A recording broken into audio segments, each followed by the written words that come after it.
Hi, everybody, and welcome back. First, thank you so much for your great feedback on the first two videos. It's been so enlightening and valuable to hear everyone's comments and questions. In today's training, we're going to explore the 7 FAQs and myths about both traditional and self-publishing that I've heard most often over the past 13 years. It's time to stop wondering and simply get clear on the answers and the facts. Let's jump right in. Myth 1. Authors who self-publish do so because agents and/or traditional publishers said no. Fact. Sometimes this is, in fact, true. It was absolutely true for me. Agents said no to my first book, Ready or Not, Here We Come, The Real Expert's Guide to the First Year with Twins, because they believed that its target market was too small. I didn't understand. 100,000 plus twins are born every year in the U.S. alone, and their parents are desperate for information. They often buy every single book on the subject. After taking the plunge into self-publishing, I sold nearly 49,000 print copies alone. And keep in mind that I didn't do too much marketing back then. Social media didn't yet exist. I had 3 kids under the age of 3, and my focus actually wasn't on becoming a best-selling author. It was on finding some joy through my love of writing while everyone in my house was crying. Sometimes having a million-person market isn't the key to success. After all, those million people have a lot of choices in certain genres, and sometimes whether or not you are the best writer among them with the best information is subjective. Virginia Woolf, Ernest Hemingway, Jane Austen, Brené Brown, each of these authors decided to self-publish at one point or another for different reasons. I doubt anyone would argue their talent. These days, authors with an entrepreneurial mindset who think big and who want to drive the process are likely to actually choose self-publishing. Once they understand the pros and have the myths debunked, it's the approach that makes the most sense. Myth 2. Self-published books look self-published. Everyone will know. Fact. It's possible if you don't know what you're doing or value the importance of doing it properly. Many authors have produced self-published books that are indistinguishable from their traditionally published counterparts. Self-published doesn't have to mean unprofessional. If the proper editor, cover designer, and printer have been selected, your book can absolutely sit right next to a New York Times bestseller and appear to be of no less quality. Myth 3. My book must contain a certain number of words. Fact. Guidelines do exist for approximate word count in various genres. If you're curious about those word counts for your genre, there is an article up on the blog at publishaprofitablebook.com/blog that explores these word counts more in depth. However, word count is becoming more and more a personal choice as writers expand into self-publishing. Sometimes saying less is more. A reader won't expect a book that's only $3.99 to have 200 pages, and a book that costs $16 will likely be questioned if it only has 8 pages. Gratuitously adding words in order to satisfy a presumed word count isn't wise, nor is cutting corners and writing something quickly and thoughtlessly just to get something out there. The bottom line, format is more important than word count. Think about your market. How do they best absorb information? Short chapters? Short sections within chapters? Is your book an ebook only or in print? Readers tend to be more understanding of short ebooks, especially when the price justifies it. The content is amazing, and/or your intent is to use the ebook more as a detailed and value-filled business card. Myth 4. I'll make more money with a traditional publisher. Fact.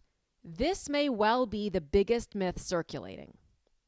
Many writers believe that a large advance from a traditional publisher is automatic. It isn't. In fact, many times the advance barely covers your next mortgage payment, and don't forget that you will pay your agent approximately 15% of that advance. The average advance for a new author without a huge platform is between $5,000 and $10,000.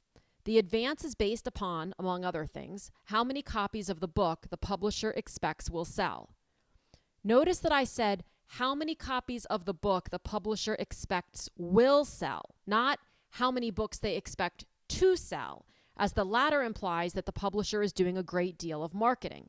They likely will not be. Are you still excited about the $5,000 to $10,000 advance? If so, let me explain a bit further. You may change your mind. That $5,000 to $10,000 is an advance against earnings. It's not a signing bonus. It is often paid out in thirds over fiscal quarters or even years. If you have an agent, 15% on average will go to him or her, and a good agent more than earns this, believe me. Before you earn another penny, you will be required to earn out your advance through sales. What the heck is earn out, you may wonder? Let me explain. On average, authors receive 10% of the sales price of the book. So if your book retails for $16, you earn $1.60 per book sold. If your advance is $5,000, that means that 3,125 copies of the book will need to sell before you earn another penny. The publisher will likely expect the bulk, if not all, of those sales to occur within 1 to 3 weeks of your publication date. They don't have months or years to wait for you to hone your marketing approach. They have other books to publish. If you do not earn out your advance, not only will you not receive another penny, you likely won't receive another book deal. With this understanding, the $5,000 to $10,000 advance becomes less and less appealing.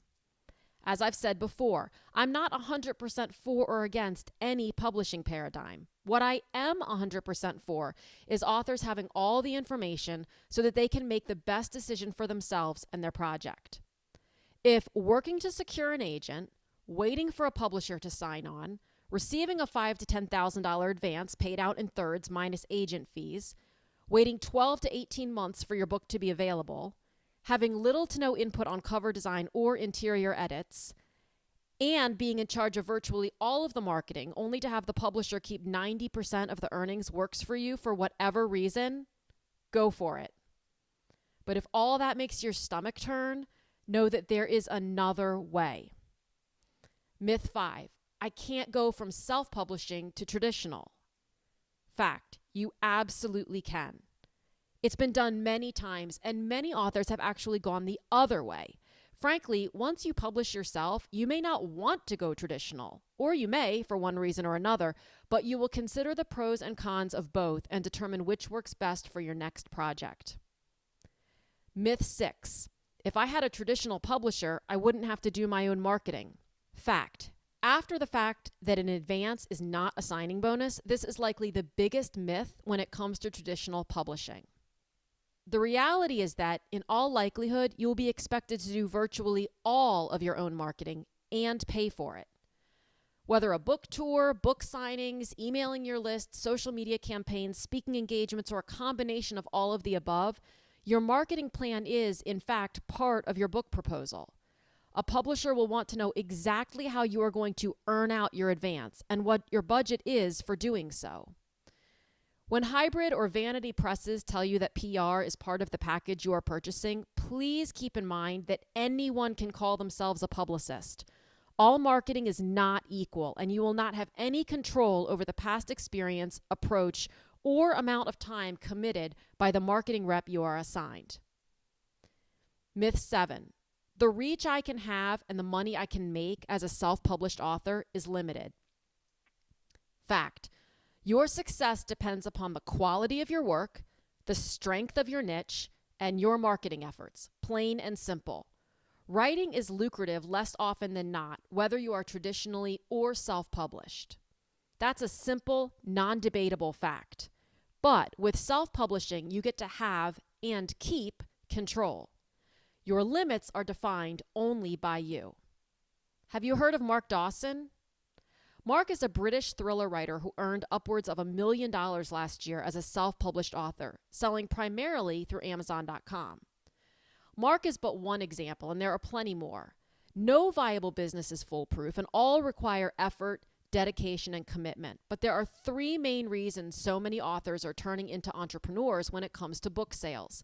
And the reasons are control over product, faster time to market, and significantly higher profits. The lesson is, don't assume that just because you're hearing the name and seeing the product, the author is making a fortune. Many times it's the exact opposite.